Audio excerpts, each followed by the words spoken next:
അതുവരെ ജയറാം ഹസീബിനെ നിരന്തരം വിളിക്കുകയും വീട്ടിൽ വന്നുകൊണ്ടിരുന്ന ആൾ എറണാകുളത്ത് വന്നാൽ ഹസീബ് അവർ തമ്മിൽ മീറ്റ് ചെയ്യും, ചെന്നൈ പോയാൽ മീറ്റ് ചെയ്യുകയൊക്കെ ചെയ്യുന്ന ആൾ ഹസീബിനെ പോലൊരു പ്രൊഡ്യൂസർ, ഹസീബ് ഇത്ര അടുപ്പമുള്ള ഒരാൾക്ക് ഇത്രയും വലിയൊരു അസുഖം വന്ന് കിടപ്പായത് എന്തോ ലിവർ സ്റ്റോക്കുണ്ടായ വിവരം ഒരാൾ പോലും എൻ്റെ അടുത്ത് പറഞ്ഞിട്ടില്ല. ഞാൻ ഇപ്പോഴാണ് അറിയുന്നത്. ആരും പറഞ്ഞിട്ടില്ല. എൻ്റെ അടുത്ത് ഈ ഡ്രിങ്ക്സിൻ്റെ ഒരു കംപ്ലയിൻ്റ് ഉണ്ടായി, ആശുപത്രിയിലായിരുന്നു, ഇപ്പം എല്ലാം ശരിയായി, കുറച്ച് ക്രിട്ടിക്കലായിരുന്നു എന്നൊക്കെ പറഞ്ഞു. ഈ സ്റ്റോക്കുണ്ടായി ഞാനിപ്പോഴും കണ്ണനോട് പറയും, എൻ്റെ ഒരു വാക്കിൻ്റെ പേരിലാണ് കണ്ണ ആങ്കിൾ അത്രയും പൈസ മുടക്കി കണ്ണന് വേണ്ടി കളഞ്ഞത്. എൻ്റെ ഒറ്റ വാക്കിൻ്റെ പേരിലാണ് ഞാൻ എപ്പോഴും പറയും. അപ്പോൾ അത് കുഴപ്പമില്ല, പടച്ചോൻ തിരിച്ചു തരും ഏതെങ്കിലും രൂപത്തിൽ. നടൻ ജയറാമിനെതിരെ ഞെട്ടിക്കുന്ന വെളിപ്പെടുത്തലുമായി ഉഷ ഹസീന രംഗത്ത് വന്നേക്കുവാണ്. ഒരുപക്ഷെ ജയറാം എന്ന് പറഞ്ഞാൽ എല്ലാവർക്കും അറിയണമെന്നില്ല, വിനയകുമാരൻ എന്ന് പറഞ്ഞാൽ എല്ലാവർക്കും അറിയാം. കാരണം ഇപ്പം പുള്ളിയുടെ വിനയം കൊണ്ട് തട്ടിയിട്ട് നടക്കാൻ പറ്റാത്ത അവസ്ഥയാണ് ഇപ്പം നമ്മൾ കണ്ടുകൊണ്ടിരിക്കുന്നത്. അപ്പം അതിന് തന്നെ ഞാൻ പറയുവാണ്, ജയറാമിൻ്റെ ഈ ഓവർ വിനയം ഇഷ്ടമല്ലാത്ത ആളുകളൊക്കെ ഒന്ന് ലൈക്ക് ചെയ്യണേ. ഇത് വിനയമല്ല, ഇതിന് വിനയമെന്നല്ല പറയുന്നത്.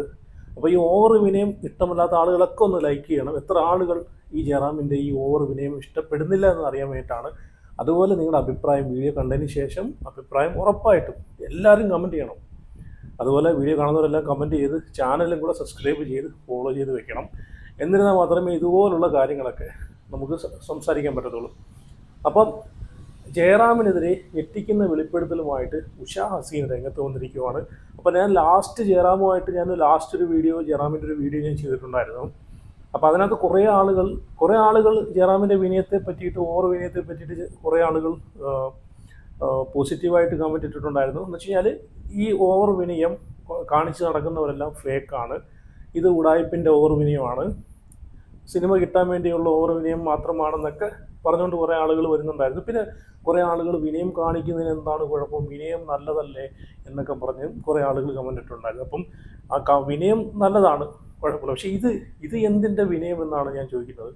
ഒരു മനുഷ്യന് വിനയമാവാം, പക്ഷേ ഇല്ല തറയിൽ കിടന്നിട്ട് ലാസ്റ്റ് നമ്മൾ കണ്ടതാണ് ഭാഗ്യരാജ് മരിക്കുന്ന സമയത്ത് ജയറാം ചെന്നൈയിലാണെന്ന് തോന്നുന്നു, അവിടുത്തെ മീഡിയാസിനോട് കൈ കൂപ്പിക്കണം. ആ വിനയം തറയിൽ കടന്ന് എഴയുന്ന രീതിയിലായിരുന്നു പുള്ളി സംസാരിച്ചിട്ടുള്ളത്. അപ്പം അങ്ങനെയൊക്കെ ഉള്ളൊരിത് കാണുമ്പോഴത്തേക്ക്, ഓവറായിട്ടുള്ളൊരിത് കാണുമ്പോഴത്തേക്ക് സത്യം പറഞ്ഞാൽ നമുക്ക് തന്നെ മലയാളികൾക്ക് തന്നെ ഒരു എന്തോ ആടെ ഇയാൾ കാണിക്കുന്നത് എന്ന് നമുക്ക് തോന്നിപ്പോവും അല്ലേ.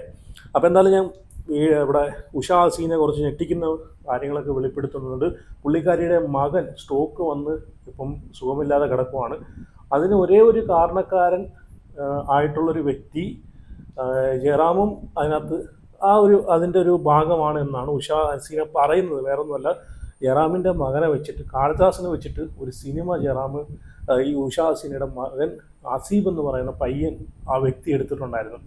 അപ്പോൾ അദ്ദേഹം ആ പടം എടുത്ത് 8 നിലയിൽ പൊട്ടി. എപ്പോഴും കൂടെ കാണും, പടം പൊട്ടിയാലും ഇല്ലെങ്കിലും എന്ത് സഹായത്തിന് ആണെങ്കിലും കൂടെ കാണുമെന്ന് പറഞ്ഞ് മകൻ്റെ സിനിമ ഇറങ്ങി കഴിഞ്ഞ് 8 നിലയിൽ പൊട്ടിയതിന് ശേഷം പിന്നെ ജയറാമിൻ്റെ പൊടി ആ ഉഷ ഹസീനയുടെ വീട്ടിൻ്റെ 7 അയലത്ത് പോലും എത്തിയിട്ടില്ല, വിളിച്ചു പോലും ചോദിച്ചിട്ടില്ല എന്നാണ് പറയുന്നത്. അപ്പോൾ എന്നാലും പുള്ളിക്കാരിയുടെ വെളിപ്പെടുത്തൽ ഒന്ന് കണ്ടു നോക്കാം. എന്തൊക്കെ പറഞ്ഞാലും ജയറാമിൻ്റെ ഈ ഓവറായിട്ടുള്ള വിനയമുണ്ടല്ലോ, അത് നല്ലതല്ലെന്നാണ് എനിക്ക് മനസ്സിലായി. കുറേ നമ്മൾ ഈ സൈക്കോളജി പരമായിട്ടൊക്കെ ഞാൻ കേട്ടിട്ടുള്ള അങ്ങനെയാണ്. ഓവർ വിനയം അഭിനയിക്കുന്നവർ ഉള്ളിലൊരു കാവടിയും ഉണ്ടാവും എന്നാണ് പറയുന്നത്.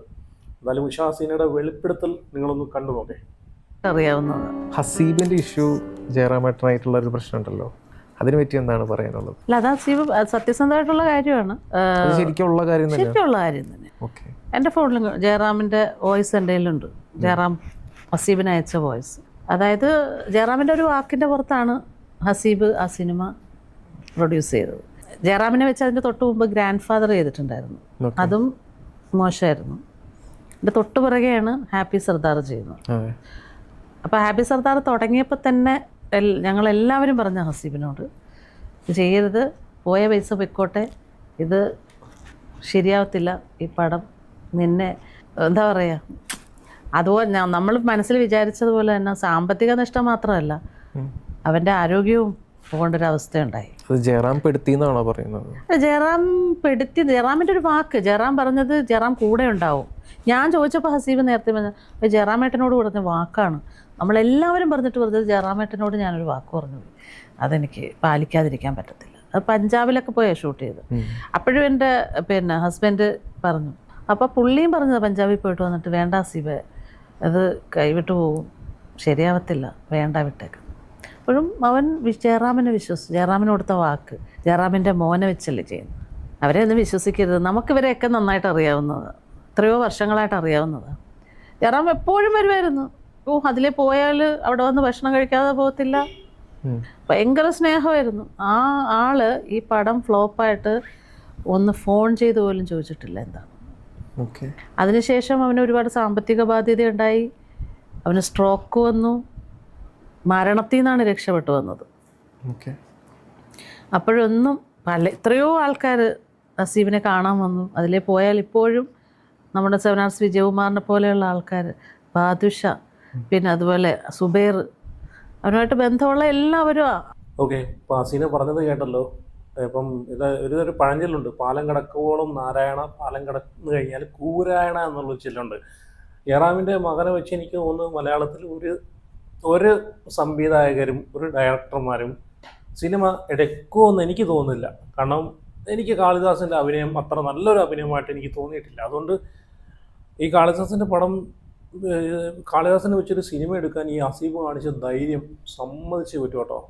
അപ്പം അതിൻ്റെ ഒരു സിനിമ എടുക്കുക, എങ്ങനെയെങ്കിലും ഒരു സിനിമയിൽ തല കാണിച്ചാൽ മതി എൻ്റെ മകൻ എന്നുള്ള രീതിയിലായിരിക്കാം ഇവരെ വീട്ടിൽ കയറി ഇറങ്ങി അതിലെ പോകുന്ന സമയത്തെല്ലാം ഫുഡും കഴിച്ച് ഭയങ്കര സ്നേഹം കാണിച്ച് അവസാനം പടം ഇറങ്ങി 8 നിലയിൽ പൊട്ടിയതിന് ശേഷം, അതാണ് ഞാൻ ആദ്യം പറഞ്ഞ പോലെ ഉഷാ ഹസീനയും പറയുന്നത് എന്ന് വെച്ചാൽ, ആ ഹസീബ് എന്ന് പറയുന്ന ഉഷാ ഹസീനയുടെ മകന് ഈ ഒരു അവസ്ഥ വരാൻ തന്നെ ഒരു കാരണം ജയറാമിൻ്റെ മകനെ വെച്ച് ഈ ഒരു പടം എടുത്തുകൊണ്ടാണ് എന്നാണ്.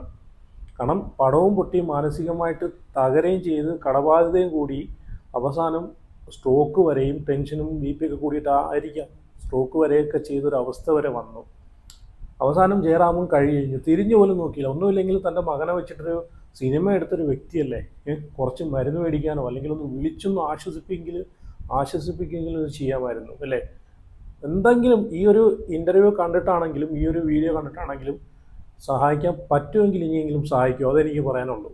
നിങ്ങളെ മോനിക്ക് വേണ്ടിയിട്ടാണ് ആ വ്യക്തി സിനിമ എടുത്ത് ഈ ഒരു അവസ്ഥ വരെ എത്തിയത്. സ്ട്രോക്ക് വന്ന്, എനിക്കൊന്നും വലിയ പ്രായമൊന്നും കാണത്തില്ല ഉഷാ ഹസീനയുടെ മോന്. ഇത്രയും ഒരു പ്രായത്തിൽ തന്നെ സ്ട്രോക്ക് വരുമെന്ന് വെച്ച് കഴിഞ്ഞാൽ പുള്ളി മാനസികമായിട്ട് നല്ല രീതിയിൽ തളർന്ന് ടെൻഷൻ അടിച്ചുകൊണ്ടായിരിക്കാം. ഓക്കെ, ബാക്കിയും കൂടെ പറയുന്നതെന്ന് കേട്ടു നോക്കാം. അവർ ആലപ്പുഴ വഴി പോയാൽ ഹസീബിനെ കാണാതെ പോകത്തില്ല. അപ്പോൾ ജയറാം പക്ഷേ ഒന്ന് ഫോൺ ചെയ്യുകയല്ല, ഒന്ന് കാണാൻ പോലും വന്നിട്ടില്ല. കുറേ നാളിന് ശേഷമാണ് ജയറാം, മകളുടെ കല്യാണമാണോ ആ സമയത്ത് ഹസീബിനെ വിളിച്ചപ്പോഴാണ് ഹസീബിൻ്റെ സംസാരം തിരിയുന്നില്ല. അയ്യോ എന്ത് പറ്റി ഹസീബെ എന്നൊക്കെ ചോദിച്ചപ്പോൾ വോയിസ് മെസ്സേജ് ഇട്ടു. ഞാൻ വോയിസ് മെസ്സേജ് ഇടാമെന്ന് പറഞ്ഞു, അങ്ങോട്ടും ഇങ്ങോട്ടും വോയിസ്. അന്ന് അയച്ച മെസ്സേജ്, ഹസീബെ ഞാൻ ഇതുവരെ അറിഞ്ഞിട്ടില്ല. ഹസീബ് ഒരു ലിവർ കംപ്ലൈൻറ്റ് ഉണ്ടായി എന്ന് എൻ്റെ അടുത്ത് പറഞ്ഞു. അതിൻ്റെ ഉണ്ടായി, ഡ്രിങ്ക്സ് കാരണം ആശുപത്രിയിലാണ് എന്നൊക്കെ പറഞ്ഞു. ഈ സ്ട്രോക്ക് ഉണ്ടായ വിവരം ഒരാൾ പോലും എൻ്റെ അടുത്ത് പറഞ്ഞിട്ടില്ല. ഞാൻ ഇപ്പോഴാണ് അറിയുന്നത്. ആരും പറഞ്ഞിട്ടില്ല. എൻ്റെ അടുത്ത് ഈ ഡ്രിങ്ക്സിൻ്റെ ഒരു കംപ്ലൈൻറ്റ് ഉണ്ടായി, ആശുപത്രിയിലായിരുന്നു, ഇപ്പം എല്ലാം ശരിയായി, കുറച്ച് ക്രിട്ടിക്കലായിരുന്നു എന്നൊക്കെ പറഞ്ഞു. ഈ സ്ട്രോക്ക് ഉണ്ടായ കാര്യം പറഞ്ഞിട്ടേ ഇല്ല കേട്ടോ. ഞാൻ ആദ്യമായിട്ട് അറിയുന്നു, പടച്ചോനെ. എന്തായാലും എല്ലാ പ്രാർത്ഥനകളും. അടുത്ത പ്രാവശ്യം മീൻസ് ഈ മാസം ഒരു 10 ദിവസം കഴിഞ്ഞാൽ കേരളത്തിൽ വരുന്നുണ്ട്. അപ്പോൾ ഞാൻ ആലപ്പുഴ വരാം, വന്നിട്ട് നേരിട്ട് കണ്ടോളാം. ഓക്കെ. ഹസീബിന് ഇങ്ങനെ ഒരു വിഷയം ഉണ്ടായിട്ട് ഞാൻ അറിഞ്ഞിട്ടില്ല. ഹസീബ് ജയറാം, അതായത് എത്ര വർഷം കഴിഞ്ഞപ്പോഴത്തേക്ക്, ഇത് കോവിഡിന് തൊട്ട് മുൻപാണ്, 2018 ഹാപ്പി സർദാർ. പിന്നീട് 19 മുതൽ കോവിഡായി. അതും കഴിഞ്ഞിട്ടാണ് മകളുടെ കല്യാണം. ഇപ്പോൾ 2 വർഷമെങ്കിലും ആയിട്ടുള്ളൂ, കഴിഞ്ഞിട്ടില്ലേ, 1-2 വർഷമായിട്ടുള്ളൂ. ആ സമയത്ത് അതുവരെ ജയറാം ഹസീബിനെ നിരന്തരം വിളിക്കുകയും വീട്ടിൽ വന്നുകൊണ്ടിരുന്ന ആള്, എറണാകുളത്ത് വന്നാൽ ഹസീബ്, അവർ തമ്മിൽ മീറ്റ് ചെയ്യും, ചെന്നൈ പോയാൽ മീറ്റ് ചെയ്യുകയൊക്കെ ചെയ്യുന്ന ആള്, ഹസീബിനെ പോലൊരു പ്രൊഡ്യൂസർ, ഹസീബ് ഇത്ര അടുപ്പമുള്ള ഒരാൾക്ക് ഇത്രയും വലിയൊരു അസുഖം വന്ന് കിടപ്പായത്, എന്തോ ലിവറിന് പ്രശ്നം ഉണ്ടായി എന്നുള്ളതല്ലാതെ സ്ട്രോക്ക് വന്നോ ഇങ്ങനത്തെ ഒന്നും അറിഞ്ഞില്ല. അപ്പം അന്വേഷിച്ചില്ലല്ലോ, ഓക്കെ. അറിയാതെ വരുമ്പോൾ ഒന്ന് അന്വേഷിക്കാം. ഹസീബിൻ്റെ വിവരം എന്താ? ഈ സ്ട്രോക്ക് ഉണ്ടായ വിവരം ഒരാൾ പോലും എൻ്റെ അടുത്ത് പറഞ്ഞിട്ടില്ല.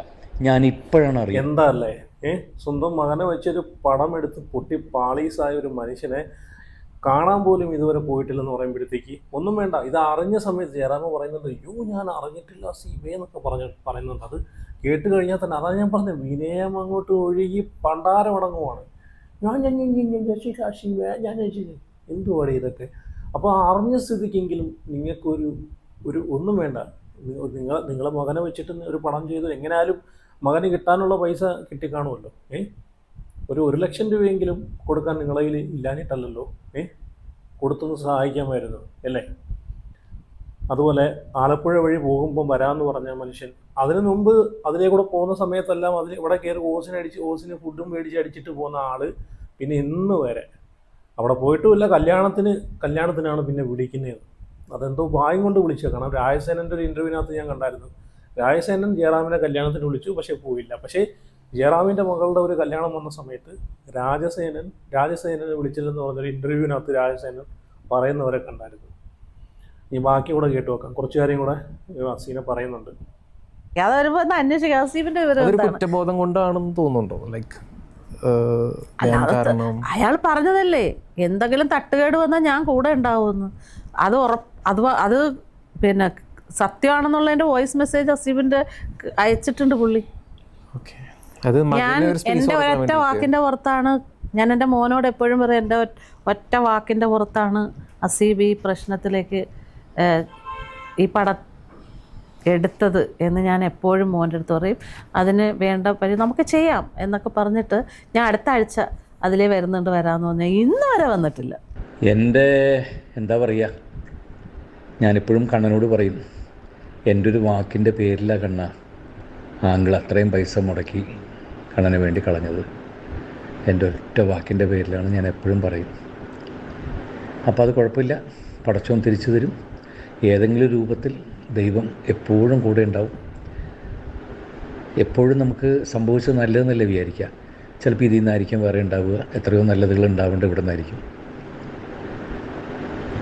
എല്ലാ പ്രാർത്ഥനകളും എന്നും ഓക്കെ. ബൈ ഹസീബ്. ഒരു സഹായവും ചെയ്തിട്ടില്ല. ആ ഒരൊറ്റ പടം കൊണ്ട് ഹസീബിന് ഒരുപാട് ബുദ്ധിമുട്ടുണ്ടായി, ഒത്തിരി ബുദ്ധിമുട്ടുണ്ടായി. അത് സത്യസന്ധമായിട്ടുള്ള കാര്യമാണ്. അല്ല, ആൾക്കാരത് വിശ്വസിക്കുന്നില്ല. പല ആൾക്കാരും പല രീതിയിലാണ് എടുക്കുന്നത്. എങ്ങനെയാ ജയറാമേട്ടനെ പോലെ ഒരു വ്യക്തി ഇങ്ങനെ ചെയ്യില്ല എന്നാണ് പല ആൾക്കാരും പറയുന്നത്. അതിന്റെ സത്യാവസ്ഥ 100% സത്യസന്ധമായിട്ടുള്ള കാര്യമാണ്. ജയറാമിന്റെ വാക്ക് കേട്ടിട്ടാണ് ഹസീബ് എല്ലാ പാട്ടിനെയും എപ്പോഴും ദൈവം കൂടെ ഉണ്ടാകും. ബൈ എസ്. സത്യം പറഞ്ഞാൽ ഈ ഓഡിയോ ഇത് മാത്രം കേട്ടാൽ മതി, ജയറാം കട്ട ഫേക്കാണ്. ഒരു മനുഷ്യനല്ലെന്ന്. ഇയാളൊരു മനുഷ്യനാണെങ്കിൽ ഇയാൾ പറഞ്ഞിട്ടില്ല, എല്ലാം ശരിയാവും മഷി, പോയ പൈസയൊക്കെ ചിരികെ വരും മഷി. ഇയാളെ സത്യം പറഞ്ഞാൽ ഇയാളെ മകനെ വെച്ചെടുത്തൊരു പടമാണ്. എങ്ങനെ ഉളുപ്പ്, ഒരു നാണമാനം ഉളുപ്പും വേണ്ടേ? അവസാനം പറഞ്ഞിട്ടില്ലേ ഓക്കെ ബൈ എസ്. അത് കേൾക്കുമ്പോൾ തന്നെ നമുക്ക് വിനയം കൊണ്ട്, അതാണ് ഞാൻ പറഞ്ഞത്, പുള്ളി വിനയകുമാരൻ എന്ന് വിളിക്കണമെന്ന്. ആ വ്യക്തിയെ തൻ്റെ മകനിക്ക് വേണ്ടിയിട്ട് ഇത്രയും പടങ്ങൾ കഷ്ടപ്പെട്ട് ഒരു പടം, അതിനു മുമ്പ് ജയറാമിന് വെച്ചൊരു പടം എടുത്തു, അത് 8 നിലയിൽ പൊട്ടിപ്പോയി. രണ്ടാമതും ജയറാമിനോടുള്ളൊരു വിശ്വാസം കൊണ്ടിട്ട് പണം, പുള്ളിക്ക് പൈസ കിട്ടും, അത് വേറെ കാര്യം, പുള്ളിയുടെ മാനിക്കും പൈസ കിട്ടും, പുള്ളിക്ക് അത് മാത്രം നോക്കിയാൽ മതിയല്ലോ. ഒന്നാതെ ആണ്ടിലും ചങ്കരാന്തിലൊക്കെയാണ് ഒരു പടം കിട്ടുന്നത്. അപ്പോൾ അത് ആരെങ്കിലും തരുമെന്നറിയുമ്പോഴത്തേക്കും അയാളുടെ കാലിയെ കുറേ പൊന്നെ കരളെന്നൊക്കെ പറഞ്ഞിട്ട് കൂടെ നടന്നിട്ട് ലാസ്റ്റ് അങ്ങാരെ തേച്ചങ്ങ് വിടും. ഇങ്ങനെ ഈ ഉഷാസീനെ പറയുന്ന പോലെ ജയറാമിനെ വിശ്വസിച്ചാണ് ഉഷാസീനയുടെ മകൻ ഹസീബ് സിനിമ ജയറാമിന് കൊടുത്തിട്ടുണ്ടെങ്കിൽ ആ സിനിമയിൽ നിന്ന് എന്തെങ്കിലും നഷ്ടം ആ പ്രൊഡ്യൂസർക്ക്, അല്ലെങ്കിൽ ആർക്കാണെങ്കിലും, അതിനകത്ത് ആർക്കാണെങ്കിലും ഒരു നഷ്ടം സംഭവിച്ചു കഴിഞ്ഞാൽ അത് നടനും കൂടെ അതിൻ്റെ ഒരു ഉത്തരവാദിത്വം ഏറ്റെടുക്കണം. എന്തെങ്കിലും ഒരു സഹായം ചെയ്തിരിക്കണം. അല്ലേ വേണ്ട, ആ അഭിനയിച്ച പൈസയിൽ നിന്ന് കുറച്ച് പൈസ അങ്ങോട്ട് കൊടുക്കണം. ഇത് എത്ര എനിക്ക് വേണ്ട, ഇതിൻ്റെ പകുതി എടുത്തോ, എന്തായാലും നഷ്ടമല്ലേ സംഭവിച്ചത്. ഈ പടം നഷ്ടമാണെങ്കിലും വിജയമാണെങ്കിലും മേടിക്കാനുള്ളത് ചോദിച്ച് കുത്തിന് പിടിച്ച് വാങ്ങുമല്ലോ. ആ കാഴ്ചകളൊക്കെ അല്ലേ നമ്മൾ കണ്ടുകൊണ്ടിരിക്കുന്നത്. ഓക്കെ, ഇനി ഞാൻ ഇതിൻ്റെ അടിയിലൊരു കമൻറ്റ് ഞാൻ വായിക്കാം. ഈ ഒരു ഇൻ്റർവ്യൂവിൻ്റെ അടിയിൽ വന്നിട്ടുള്ളൊരു കമൻറ്റാണ്. അപ്പോൾ വിനീത് എന്ന് പറഞ്ഞിട്ട് പുള്ളി ഇട്ടേക്ക് വന്നു. അടിമുടി ഉടായിപ്പാണ് ജയറാം. അത്യാവശ്യം നല്ല നടനാണ്, പക്ഷേ വകതിരിവില്ല. ഞാൻ മലയാറ്റൂർ സ്വദേശിയാണ്. മലയാറ്റൂർ രാമകൃഷ്ണനെ കുറിച്ച് കുറേ നമുക്കറിയാം. അയാളുടെ മരുമോനല്ലേ, ഇതിലും വലുതൊന്നും പ്രതീക്ഷിക്കാനില്ല. ഉഷച്ചേച്ചി പറഞ്ഞ കാര്യം കറക്റ്റാണ്. ചേരാനെല്ലൂർ ആശ്രമത്തിനടുത്താണ് ഇവരുടെ തറവാട്. അവിടെ ഒരു ഫാം മേടിച്ചിട്ടുണ്ട്. ചുറ്റുവട്ടത്തുള്ള ആൾക്കാരോട് ചോദിച്ചാൽ കൃത്യമായിട്ട് അറിയാം. സിനിമാക്കാരെ വിശ്വസിക്കുന്ന മണ്ടന്മാരായ കുറേ ആളുകൾ അന്നും ഇന്നും ഉണ്ട്. ഞാനും സിനിമയിൽ പ്രവർത്തിച്ചിട്ടുള്ള വ്യക്തിയാണ്. അസിസ്റ്റൻറ്റ് ഡയറക്ടറായിട്ടും അതിനു മുമ്പ് ജാലർ ആർട്ടിസ്റ്റായിട്ടും ഇപ്പോൾ സിനിമ അരച്ച് കലക്കി കയ്യിലുണ്ട്. അധികം മലയാള സിനിമ കാണാറുമില്ല, കണ്ടിട്ട് കാര്യവുമില്ല. ഇത് റോബോട്ടിക് ഡിജിറ്റൽ യുഗമാണ്. ബുദ്ധിയുള്ള ആർക്കും സുഖമായിട്ട് സിനിമ ചെയ്യാം. കുറച്ച് സാമ്പത്തിക മാത്രം മതി. സിനിമയൊക്കെ സിനിമ വെറും ബിസിനസ് മാത്രമാണ്. അതാദ്യം മനസ്സിലാക്കുക. സത്യം പറഞ്ഞാൽ ഈ ഒരു വിഷയത്തോടുകൂടി സത്യം ജയറാമിനോടുള്ളൊരു സ്നേഹം ഉണ്ടായിരുന്നു. ജയറാമിൻ്റെ പടം ഇന്നലെ ഞാൻ പഴയൊരു പടം കണ്ടിട്ടാണ് ഞാൻ സത്യം പറഞ്ഞാൽ കടന്നുറങ്ങിയത്. ഒരു സ്നേഹം പോയി വായി. നിങ്ങൾ ഇനിയെങ്കിലും ഇത് കണ്ടിട്ടെങ്കിലും നിങ്ങൾ ആ പയ്യനെ പോയി ഒരു സഹായം ചെയ്യും. നിങ്ങളെ കൊണ്ട് പറ്റുന്ന രീതിയിൽ നിങ്ങളെ വിശ്വസിച്ചാണ് ആ പയ്യനെ പടം എടുത്തിട്ടതിൽ പൊട്ടി ഈ ഒരു അവസ്ഥയിൽ വന്ന് സ്ട്രോക്കൊക്കെ വന്നാലുള്ള അവസ്ഥ ഒന്ന് ആലോചിച്ച് നോക്കി. രണ്ടാമത്തെ സ്ട്രോക്ക് വരുവാണെങ്കിൽ പിന്നെ ഒരു സൈഡ് തളർന്ന് ജീവിതകാലം മുഴുവൻ കടക്കേണ്ടി വരും. എന്തെങ്കിലുമൊക്കെ നിങ്ങൾക്ക് ചെയ്യാൻ പറ്റുമെങ്കിൽ ചെയ്യാം. അപ്പോൾ ഇതിനെപ്പറ്റി നിങ്ങൾ അഭിപ്രായം ഉറപ്പായിട്ടൊന്ന് കമൻറ്റ് ചെയ്യണേ ഈ ഒരു വിഷയത്തെ പറ്റിയിട്ട്. അപ്പോൾ എന്തായാലും അടുത്ത വഴിയായിട്ട് പിന്നെ വരാൻ. ചാനൽ സബ്സ്ക്രൈബ് ചെയ്ത് ഫോളോ ചെയ്ത് വയ്ക്കുക.